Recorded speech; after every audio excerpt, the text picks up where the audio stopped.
લાંબી ચર્ચા બાદ અંતે કેન્દ્રીય ચૂંટણી આયોગ દ્વારા કડી બેઠક અને વિસાવદર બેઠક ઉપર પેટા ચૂંટણીની સત્તાવાર જાહેરાત કરી દીધી છે. આગામી 19 જૂને મતગણતરી હાથ ધરવામાં આવશે. 23 જૂનના રોજ જે ઉમેદવારો છે તેમનું ભવિષ્ય નક્કી થશે. આ વખતે આમ આદમી પાર્ટી તરફથી ગોપાલ ઇટાલિયા ઉમેદવાર મેદાનમાં ઉતર્યા છે.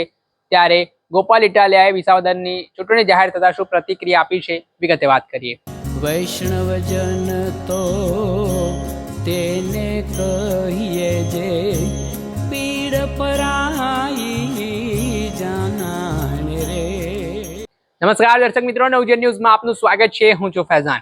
આ વખતે વિસાવદર બેઠક ઉપર જબરજસ્ત રાજકારણ ગરમાઈ ચૂક્યું છે, કેમ કે આમ આદમી પાર્ટીએ પોતાના ઉમેદવાર તરીકે ગોપાલ ઇટાલિયાને મેદાનમાં ઉતાર્યા છે. કહેવાય છે 2022માં આ આમ આદમી પાર્ટીની બેઠક હતી ને આ બેઠક ઉપર ભૂપત ભાયાણીએ રાજીનામું આપ્યું હતું. ત્યારથી આ બેઠક ખાલી પડી હતી. 2 વિધાનસભા બેઠકો પર પેટા ચૂંટણી યોજાવાની છે ને અત્યારથી જ રાજકારણ ગરમાયેલું જોવા મળી રહ્યું છે. ગોપાલ ઇટાલિયા માટે વિસાવદર બેઠક ઉપર ઘણા પડકારો છે. એક પડકાર કોંગ્રેસે ગઠબંધન તોડ્યું છે તેના કારણે પણ છે. ત્યારે હવે જે લાંબા સમય બાદ હવે સત્તાવાર કેન્દ્રીય ચૂંટણી આયોગે ચૂંટણીની જાહેરાત કરી છે, તેને લઈને ગોપાલ ઇટાલિયાનું મહત્વનું નિવેદન સામે આવ્યું છે. તેઓ શું અપીલ લોકોને કરી રહ્યા છે અને શું કહી રહ્યા છે તે સાંભળી લો. નમસ્કાર મિત્રો, હું છું ગોપાલ ઇટાલિયા, 87 વિસાવદર ભેસાણ જુનાગઢ ગ્રામ્ય વિધાનસભા મત વિસ્તારનો આમ આદમી પાર્ટીનો ઉમેદવાર.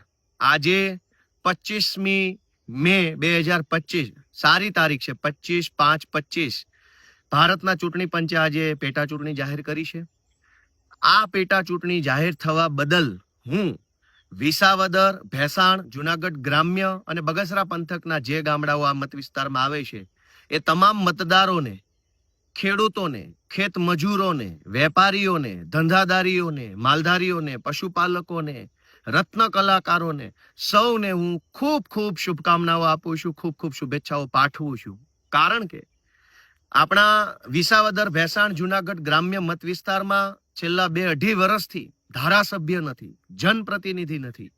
કારણ કે ભાજપે છેલ્લા 2 વર્ષથી ચૂંટણી થવા દીધી ન હતી અને ચૂંટણી ન થવા દીધી એટલે આપણા વિસ્તારમાં છેલ્લા 2-2.5 વર્ષથી ધારાસભ્ય નથી.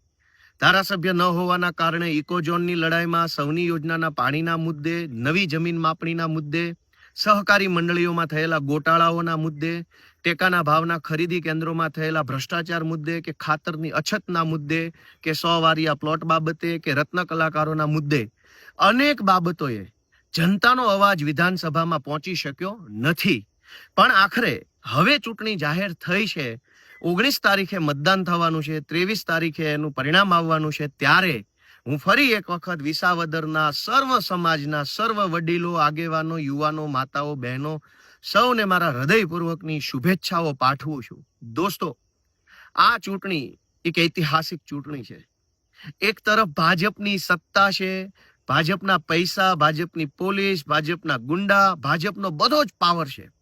અને એક તરફ સામાન્ય માણસો છે, ખેડૂતો છે, ખેત મજૂરો છે, રત્ન કલાકારો છે, માલધારીઓ છે, નાના મજૂર વર્ગના વ્યક્તિઓ છે. એક બાજુ પાવર છે, સત્તાનો પાવર છે, એક બાજુ જનતાની તાકાત છે. દોસ્તો, હું આ ચૂંટણીનો એક નિમિત્ત છું. ઈશ્વરે, આમ આદમી પાર્ટી અને ગુજરાતની જનતાએ મને એક નિમિત્ત બનાવ્યો છે, એક માધ્યમ બનાવ્યો છે. વાસ્તવમાં આ ચૂંટણી હું નહીં, વિસાવદર ભેસાણ જુનાગઢ ગ્રામ્યની જનતા લડે છે. તાનાશાહી સામે, ભ્રષ્ટાચાર સામે, ગુંડાગીર્દી સામે જનતા ચૂંટણી લડે છે. હું વિસાવદર ભેસાણ અને જુનાગઢ ગ્રામ્યના સૌ મતદારોને 2 હાથ જોડીને વિનંતી કરું છું કે આ ચૂંટણી તમારી લડાઈ છે. આ ચૂંટણી તમે લડી રહ્યા છો. આ ચૂંટણીનું પરિણામ તમારું ભવિષ્ય નક્કી કરનારી પરિણામ રહેવાનું છે. અને એટલે હું માત્ર નિમિત્ત છું, હું નથી આ ચૂંટણીમાં, પણ મને તમારા બધાનો પ્રેમ મળે, આશીર્વાદ મળે એવી હું આશા રાખું છું. દોસ્તો, આ વિસાવદર ભેસાણ જુનાગઢ ગ્રામ્યની ચૂંટણીની અંદર સત્તાની તાકાતનું વરવું પ્રદર્શન ભાજપ કરશે. હું તો બહુ નાનો માણસ છું, સામાન્ય માણસ છું, ગરીબ પરિવારનો વ્યક્તિ છું, પણ મારી હિંમત મોટી છે, મારો અનુભવ, મારી આવડત, મારી ક્ષમતા મોટી છે. હું આશા રાખું છું, હું તમને પ્રાર્થના કરું છું કે આ લડાઈ એ બહુ સંઘર્ષ, લાંબા સંઘર્ષને પરિણામ આપનારી લડાઈ છે દોસ્તો. અને એટલે વિસાવદર ભેસાણ અને જુનાગઢ ગ્રામ્યના સૌ મતદારો, આ તમે ચૂંટણી લડો છો, તમારે બૂથ સંભાળવાનું છે, તમારે જ મતદાન કરવાનું છે, તમારે જ સભા, તમારે જ મીટિંગ, બધી જ લડાઈ આ તમારી લડાઈ છે. હું આ લડાઈમાં નિમિત્ત બનીને ઉમેદવાર તરીકે આવ્યો છું. મને આપનો પ્રેમ મળશે, આશીર્વાદ મળશે એવી મારી આશા છે. અને આ સાથે સાથે દોસ્તો, એક વાત ખાસ એ જણાવવાની કે ગઠબંધનને લઈને અનેક પ્રશ્નો સર્જાયા છે. હું એના ઉપર કોઈ ટીકા ટિપ્પણી કરવા નથી માંગતો, કેમ કે એક રાજકીય પાર્ટી અને બીજી રાજકીય પાર્ટીનું ગઠબંધન હોય કે ન હોય, પણ જનનું બંધન થઈ જાય, જનબંધન થઈ જાય. વિસાવદર, ભેસાણ અને જુનાગઢ ગ્રામ્યના ખેડૂતો, ખેતમજૂરો, માલધારીઓ, વેપારીઓ, રત્ન કલાકારો એકબીજા સાથે જનબંધન જો કરી લેશે અને સર્વે સમાજ ભેગો મળી એક અવાજે, બુલંદ અવાજે બોલશે કે વિસાવદરમાં માત્ર ને માત્ર ગોપાલ ઇટાલિયાને જીતાડવો છે, તો દોસ્તો ગઠબંધન હોય કે ન હોય, ભાજપની સત્તાની તાકાત હોય કે ન હોય, ભાજપની પોલીસ પૈસાની તાકાત હોય કે ન હોય, જનબંધનથી એટલી મોટી તાકાત, જનબંધનથી વધુ તાકાત કોઈની હોઈ શકે નહીં. વિસાવદરના ગામે ગામ જ્યારે હું મિટિંગમાં ગયો ત્યારે લોકોએ એક બાહેધરી, એક આત્મવિશ્વાસ સાથે મને એક ખાતરી આપેલી છે કે આ ચૂંટણીમાં જનબંધન કરશે અને જીતાડશે. તો ફરી એક વખત વિસાવદર, ભેસાણ અને જુનાગઢ ગ્રામ્યના સૌ મતદારોને ગોપાલ ઇટાલિયા તરફથી હૃદયપૂર્વકની શુભકામનાઓ.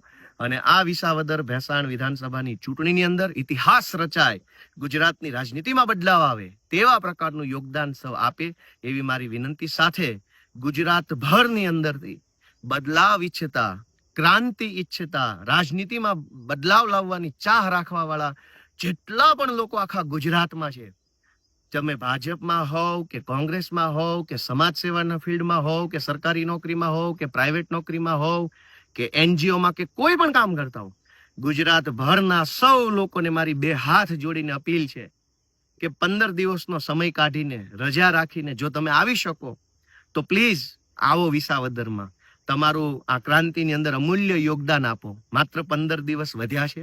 આ 15 દિવસમાં ગુજરાતભરમાંથી લોકો આવી અને ક્રાંતિની મશાલ પ્રગટાવી એવી આશા સાથે જય કિસાન, જય જય ગરવી ગુજરાત. આપણે સાંભળ્યા હતા આમ આદમી પાર્ટીના નેતા ગોપાલ ઇટાલિયા. તેમણે આ મામલે જે આગામી દિવસોમાં ચૂંટણી યોજાવાની છે ને તેઓ પૂરજોશમાં પ્રચાર પ્રસાર પણ કરી રહ્યા છે. ચતુષ્કોણીય જંગ ખેલાવાનું છે ને તે બાબતે તેમણે ખેડૂતો હોય, રત્ન કલાકારો હોય, મહિલાઓ હોય, તમામ યુવા વર્ગ હોય, તમામને સંબોધીને વાત કહી છે. દર્શક મિત્રો, નવજીવન ન્યૂઝને આપ લાઈક કરી લો, સબસ્ક્રાઇબ કરી લો અને શેર કરવાનું ભૂલતા નહીં. વૈષ્ણવજન તો તેને કહીએ જે પીડ પરાય.